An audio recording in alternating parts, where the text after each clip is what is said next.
يعتذرون إليكم إذا رجعتم إليهم قل لا تعتذروا لن نؤمن لكم قد نبأنا الله من أخباركم وسيرى الله عملكم ورسوله ثم تردون إلى عالم الغيب والشهادة فينبئكم بما كنتم تعملون سيحلفون بالله لكم إذا انقلبتم إليهم لتعرضوا عنهم فأعرضوا عنهم إنهم رجس ومأواهم جهنم جزاء بما كانوا يكسبون يحلفون لكم لترضوا عنهم فإن ترضوا عنهم فإن الله لا يرضى عن القوم الفاسقين الأعراب أشد كفرا ونفاقا وأجدر أن لا يعلموا حدود ما أنزل الله على رسوله والله عليم حكيم ومن الأعراب من يتخذ ما ينفق مغرما ويتربص بكم الدوائر عليهم دائرة السوء والله سميع عليم ومن الأعراب من يؤمن بالله واليوم الآخر ويتخذ ما ينفق قربات عند الله وصلوات الرسول ألا إنها قربة لهم سيدخلهم الله في رحمته إن الله غفور رحيم والسابقون الأولون من المهاجرين والأنصار والذين اتبعوهم بإحسان رضي الله عنهم ورضوا عنه وأعد لهم جنات تجري تحتها الأنهار خالدين فيها أبدا ذلك الفوز العظيم وممن حولكم من الأعراب منافقون ومن أهل المدينة مردوا على النفاق لا تعلمهم نحن نعلمهم سنعذبهم مرتين ثم يردون إلى عذاب عظيم وآخرون اعترفوا بذنوبهم خلقوا عملا صالحا وآخر سيئا عسى الله أن يتوب عليهم إن الله غفور رحيم خذ من أموالهم صدقة تطهرهم وتزكيهم بها وصل عليهم إن صلاتك سكن لهم والله سميع عليم ألم يعلموا أن الله هو يقبل التوبة عن عباده ويأخذ الصدقات وأن الله هو التواب الرحيم وقل اعملوا فسيرى الله عملكم ورسوله والمؤمنون وستردون إلى عالم الغيب والشهادة فينبئكم بما كنتم تعملون وآخرون مرجون لأمر الله إما يعذبهم وإما يتوب عليهم والله عليم حكيم والذين اتخذوا مسجدا ضرارا وكفرا وتفريقا بين المؤمنين وإرصادا لمن حارب الله ورسوله من قبل وليحلفن إن أردنا إلا الحسنى والله يشهد إنهم لكاذبون لا تقم فيه أبدا لمسجد أسس على التقوى من أول يوم أحق أن تقوم فيه رجال يحبون أن يتطهروا والله يحب المطهرين أفمن أسس بنيانه على تقوى من الله ورضوان خير أم من أسس بنيانه على شفا جرف هار فانهار به في نار جهنم والله لا يهدي القوم الظالمين لا يزال بنيانهم الذي بنوا ريبة في قلوبهم إلا أن تقطع قلوبهم والله عليم حكيم إن إن الله اشترى من المؤمنين أنفسهم وأموالهم بأن لهم الجنة يقاتلون في سبيل الله فيقتلون ويقتلون وعدا عليه حقا في التوراة والإنجيل والقرآن ومن أوفى بعهده من الله فاستبشروا ببيعكم الذي بايعتم به وذلك هو الفوز العظيم. التائبون العابدون الحامدون السائحون الراكعون الساجدون الآمرون بالمعروف والناهون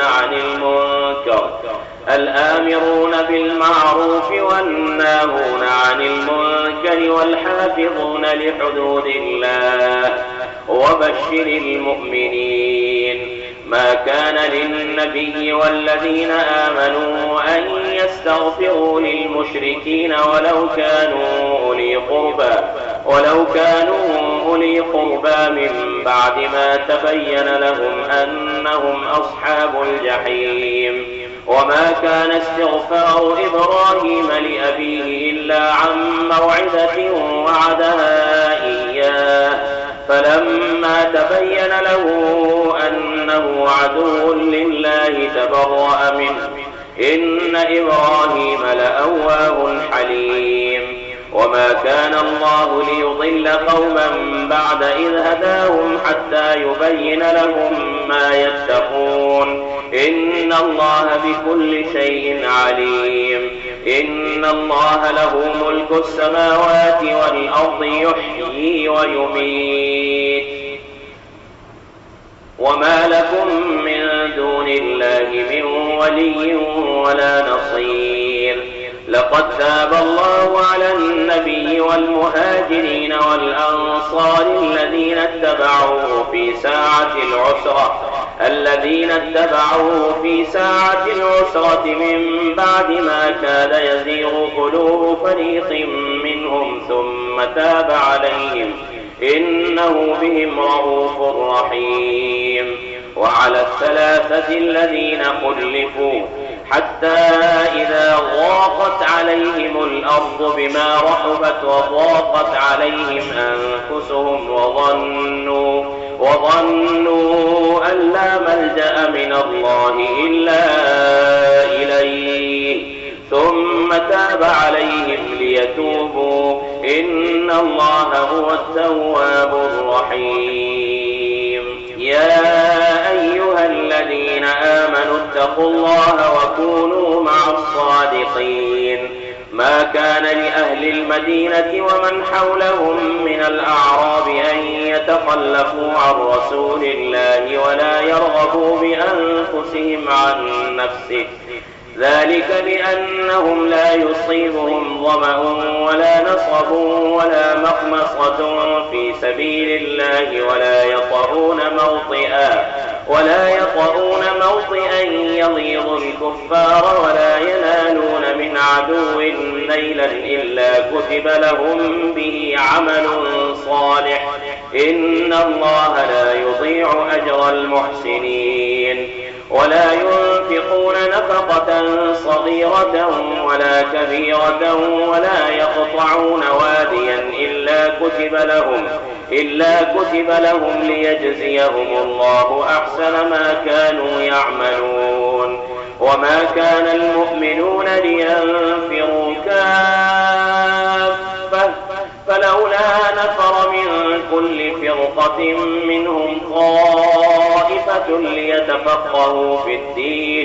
ليتفقهوا في الدين ولينذروا قومهم إذا رجعوا إليهم لعلهم يحذرون. يا أيها الذين آمنوا قاتلوا الذين يلونكم من الكفار وليجدوا فيكم غلظة واعلموا أن الله مع المتقين. وإذا ما أنزلت سورة فمنهم من يقول أيكم زادته هذه إيمانا فأما الذين آمنوا فزادتهم إيمانا وهم يستبشرون. وأما الذين في قلوبهم مرض فزادتهم رجسا إلى رجسهم وماتوا وهم كافرون. أولا يرون أنهم يفتنون في كل عام مرة أو مرتين ثم لا يتوبون ولا هم يذكرون. وإذا ما أنزلت سورة نظر بعضهم إلى بعض هل يراكم من أحد ثم انصرفوا صرف الله قلوبهم بأنهم قوم لا يفقهون. لقد جاءكم رسول من أنفسكم عزيز عليه ما عنتم حريص عليكم بالمؤمنين رؤوف رحيم. فإن تولوا فقل حسبي الله لا إله إلا هو عليه توكلت وهو رب العرش العظيم. ألف لام را تلك آيات الكتاب الحكيم. أكان للناس عجبا أن أوحينا إلى رجل منهم أن أنذر الناس وبشر الذين آمنوا أن لهم قدم صدق عند ربهم. قال الكافرون إن هذا لساحر مبين. إن ربكم الله الذي خلق السماوات والأرض في 6 أيام ثم استوى على العرش يدبر الأمر ما من شفيع إلا من بعد إذنه ذلكم الله ربكم فاعبدوه أفلا تذكرون. إليه مرجعكم جميعا وعد الله حقا إنه يبدأ الخلق ثم يعيده ليجزي الذين آمنوا وعملوا الصالحات بالقسط والذين كفروا لهم شراب من حميم وعذاب أليم بما كانوا يكفرون. هو الذي جعل الشمس ضياء والقمر نورا وقدره منازل لتعلموا عدد السنين والحساب ما خلق الله ذلك إلا بالحق يفصل الآيات لقوم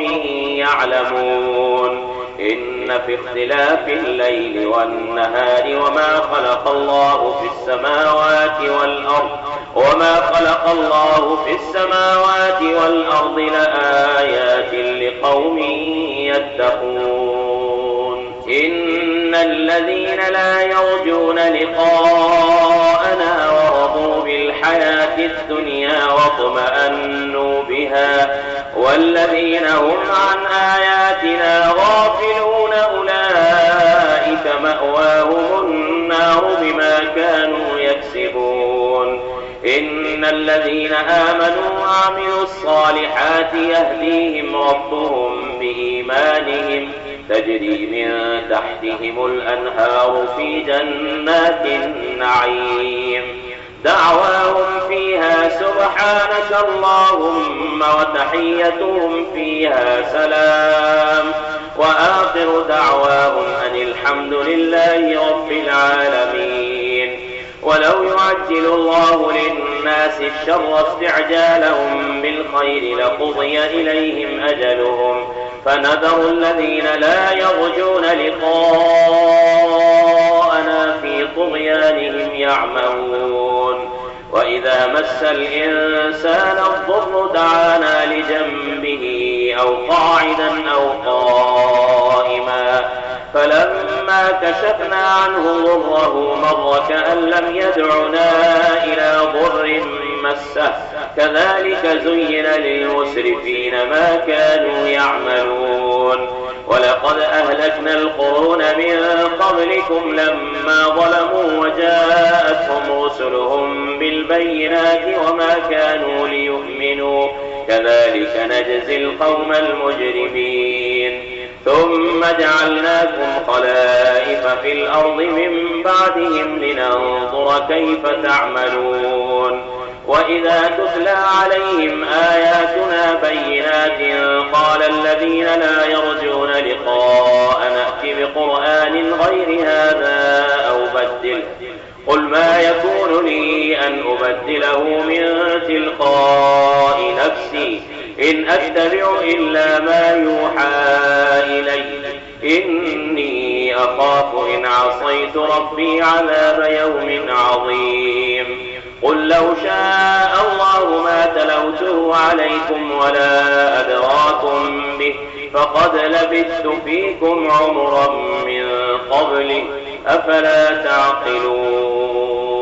ومن أظلم ممن افترى على الله كذبا أو كذب بآياته إنه لا يفلح المجرمون ويعبدون من دون الله ما لا يضرهم ولا ينفعهم ويقولون هؤلاء شفعاؤنا عند الله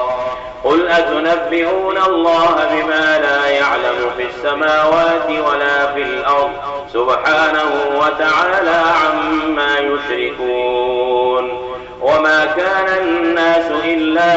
أمة واحدة فاختلفوا ولولا كلمة سبقت من ربك لقضي بينهم فيما فيه يختلفون ويقولون لولا أنزل عليه آية من ربه فقل إنما الغيب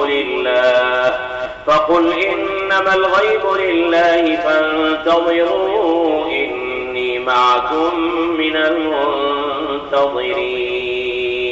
وإذا أذقنا الناس رحمة من بعد ضراء مستهم إذا لهم مكر في آياتنا قل الله أسرع مكرا إن رسلنا يكتبون ما تمكرون هو الذي يسيركم في البر والبحر حتى إذا كنتم في الفلك وجرين بهم بريح طيبة وفرحوا بها جاءتها ريح عاصف وجاءهم الموج من كل مكان وظنوا أنهم أحيط بهم دعوا الله مخلصين له الدين لئن أنجيتنا من هذه لنكونن من الشاكرين فلما أنجاهم إذا هم يبغون في الأرض بغير الحق يا أيها الناس إنما بغيكم على أنفسكم متاع الحياة الدنيا ثم إلينا مرجعكم فننبئكم بما كنتم تعملون إنما مثل الحياة الدنيا كماء أنزلناه من السماء فاختلط به نبات الأرض مما يأكل الناس والأنعام حتى إذا أخذت الأرض زخرفها وزينت وظن أهلها أنهم قادرون عليها أتاها أمرنا ليلا أو نهارا فجعلناها حصيدا كأن لم تغن بالأمس كذلك نفصل الآيات لقوم يتفكرون والله يدعو إلى دار السلام ويهدي من يشاء إلى صراط مستقيم للذين أحسنوا الحسنى وزيادة ولا يرهق وجوههم قتر ولا ذلة أولئك أصحاب الجنة هم فيها خالدون والذين كسبوا السيئات جزاء سيئة بمثلها وترهقهم ذلة ما لهم من الله من عاصم كأنما أغشيت وجوههم قطعا من الليل مظلما أولئك أصحاب النار هم فيها خالدون ويوم نحشرهم جميعا ثم نقول للذين أشركوا مكانكم أنتم وشركاؤكم فزيلنا بينهم وقال شركاؤهم ما كنتم إيانا تعبدون فكفى بالله شهيدا بيننا وبينكم إن كنا عن عبادتكم لغافلين هنالك تبلو كل نفس ما أسلفت وردوا إلى الله مولاهم الحق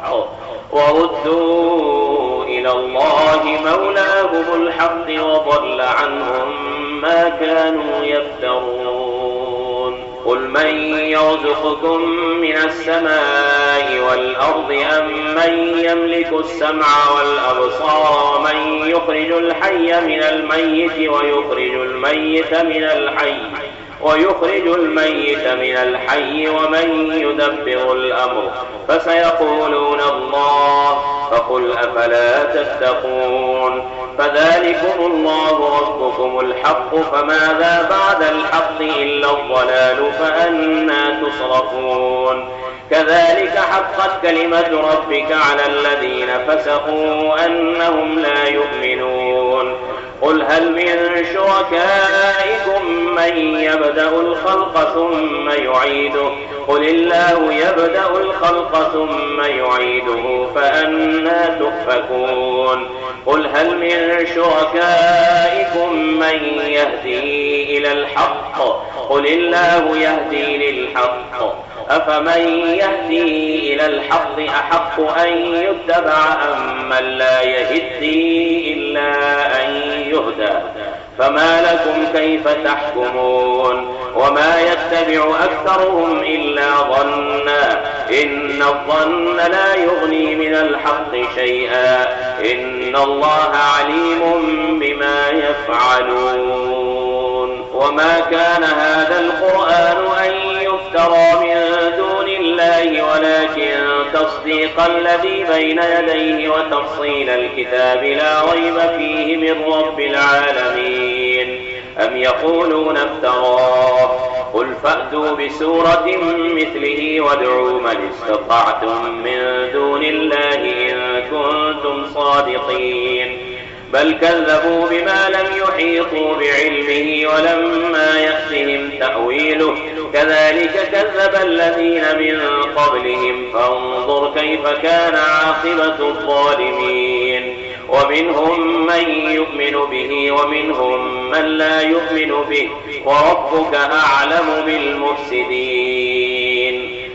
وإن كذبوك فقل لي عملي ولكم عملكم أنتم بريئون مما أعمل وأنا بريء مما تعملون ومنهم من يستمعون إليك أفأنت تسمع الصم ولو كانوا لا يعقلون ومنهم من ينظر إليك أفأنت تهدي العمي ولو كانوا لا يبصرون إن الله لا يظلم الناس شيئا ولكن الناس أنفسهم يظلمون ويوم يحشرهم كأن لم يلبثوا إلا ساعة من النهار يتعارفون بينهم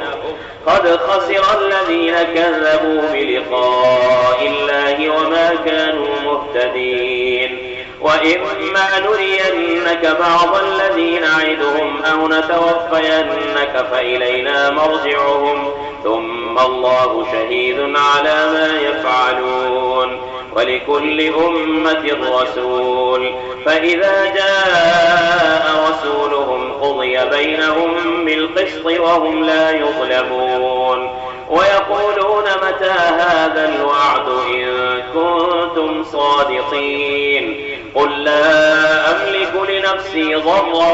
ولا نفعا إلا ما شاء الله لكل أمة أجل إذا جاء أجلهم فلا يستأخرون ساعة ولا يستقدمون قل أرأيتم إن أتاكم عذابه بياتا أو نهارا ماذا يستعجل منه المجرمون أثم إذا ما وقع آمنتم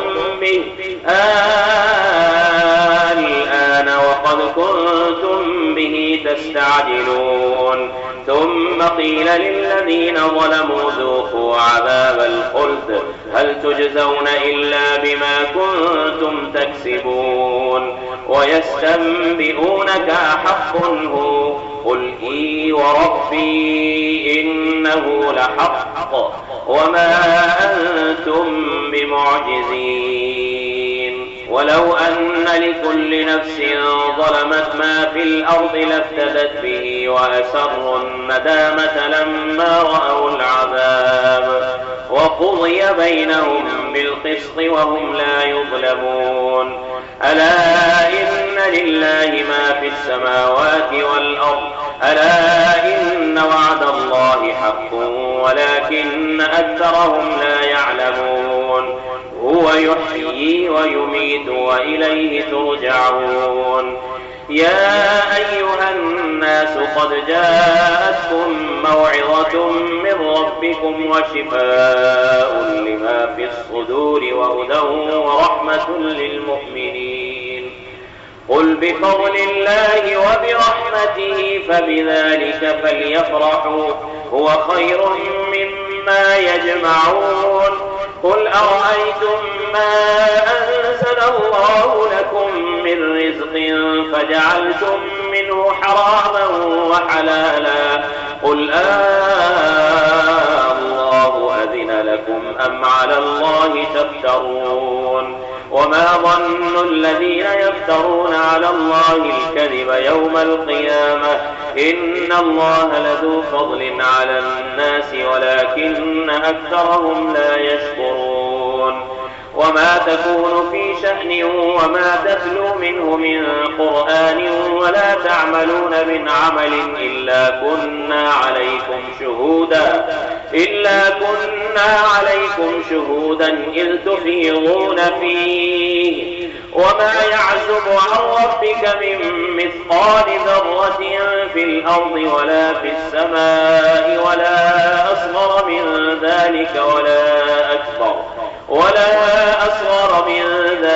ولا أكبر إلا في كتاب مبين ألا إن أولياء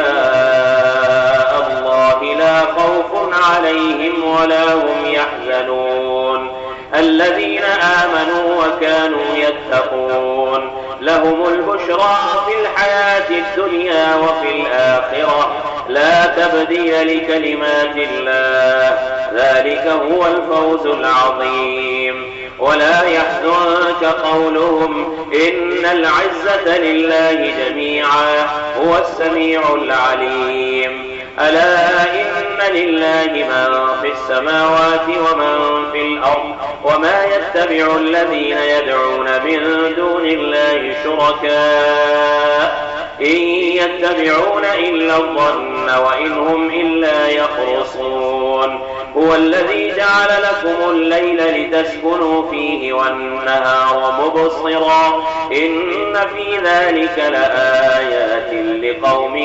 يسمعون قالوا اتخذ الله ولدا سبحانه هو الغني له ما في السماوات وما في الأرض إن عندكم من سلطان بهذا أتقولون على الله ما لا تعلمون قل إن الذين يفترون على الله الكذب لا يفلحون متاع في الدنيا ثم إلينا مرجعهم ثم نذيقهم العذاب الشديد بما كانوا يكفرون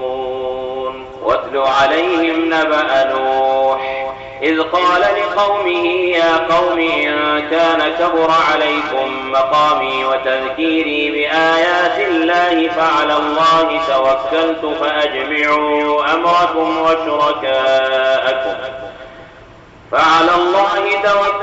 فأجمعوا أمركم وشركاءكم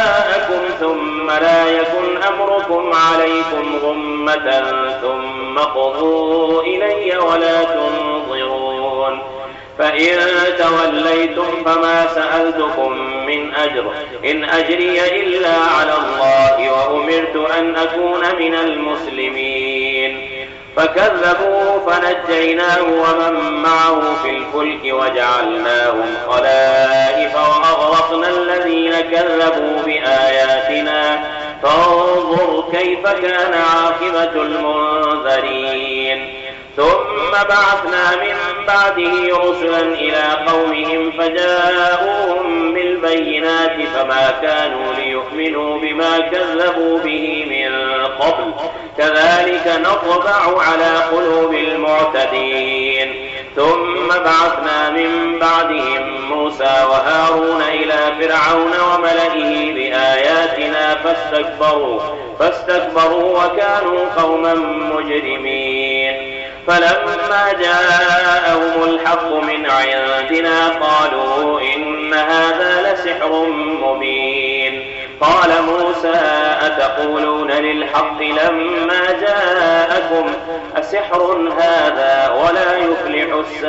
الساحرون. قالوا أجئتنا لتلفتنا عما وجدنا عليه آباءنا وتكون لكما الكبرياء في الأرض وما نحن لكما بمؤمنين. وقال فرعون ائتوني بكل ساحر عليم. فلما جاء السحرة قال لهم موسى ألقوا ما أنتم ملقون.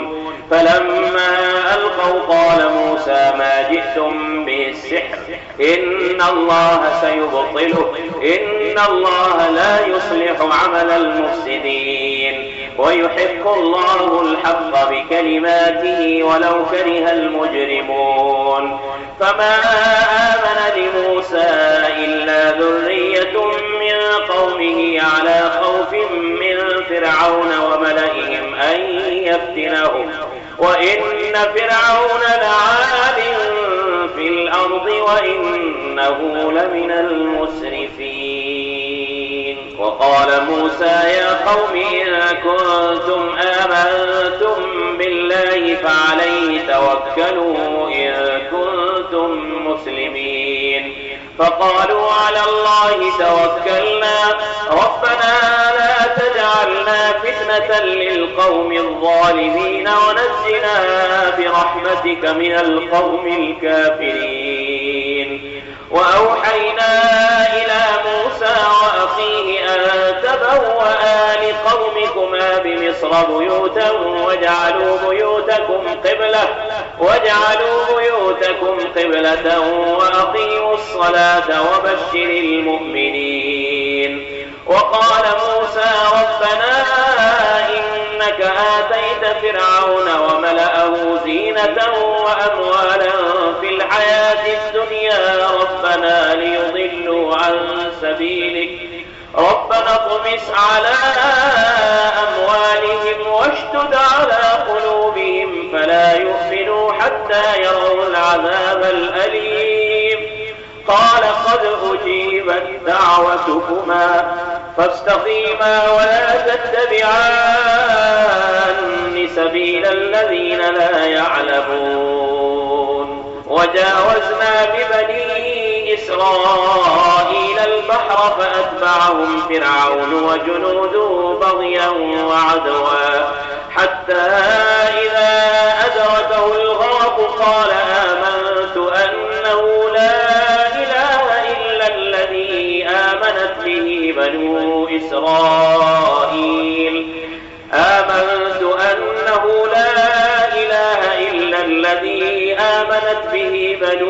إسرائيل وأنا من المسلمين. الآن وقد عصيت قبل وكنت من المفسدين فاليوم ننجيك ببدنك لتكون لمن خلفك آية وإن